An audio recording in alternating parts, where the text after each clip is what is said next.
असं काय झालं की नाईट पेंटीवर रातच्या 10ला सारसबागेत आणि तुळशीबागेत गेलो. राम राम मंडळी, इतर विषय काय ते सांग. ड्रायव्हर होता त्यामुळे दिवसभर पोरांचं पण टांगा पलटी घोडे फार रूमवर बसून पण लय कंटाळा आलता. मग काय घोड मोड ऍक्टिव्हेट करून सिंहगड कॅम्पस बघत बसलो. आता दत्त मंदिरापाशी सारसबागेची बस वळूनच येत होती. तेवढ्यात आमची 2 गावडी म्हणली की चला सारसबागेला जाऊ. पोरांचं पण असंच असतंय, एकदा ठरलं की ठरलं. मग काय कोणाच्या पप्पाचं पण ऐकत. अरे देवानं नरकात जरी दरवाजा उघडत ठेवलं ना, ही पोरं ना भूताच्या घरी पण चक्कर मारून येतात.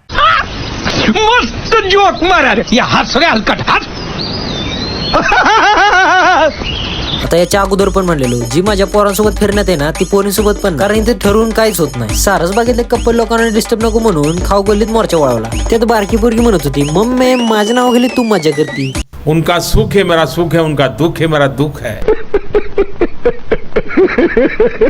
आता डोरेमॉनच्या हेलिकॉप्टर मध्ये बसायचं होतं, पण आमच्या कोवळ्या चेहऱ्याकडे बघून ना तर पाळणेवाला पण गायब झालता. कुठं जायचं सांग?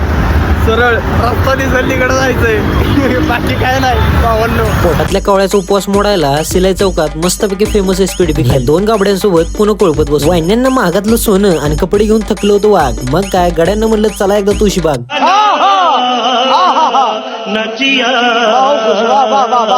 आता इतर वेळी कुत्रा डोकरा म्हणणाऱ्या पोरी पण तुळशीबागेत गेले की डायरेक्ट पिल्ला हे मला घे ना असं म्हणते. तेरा बाप यहाँ छोड़कर गया था कि तेरी माँ?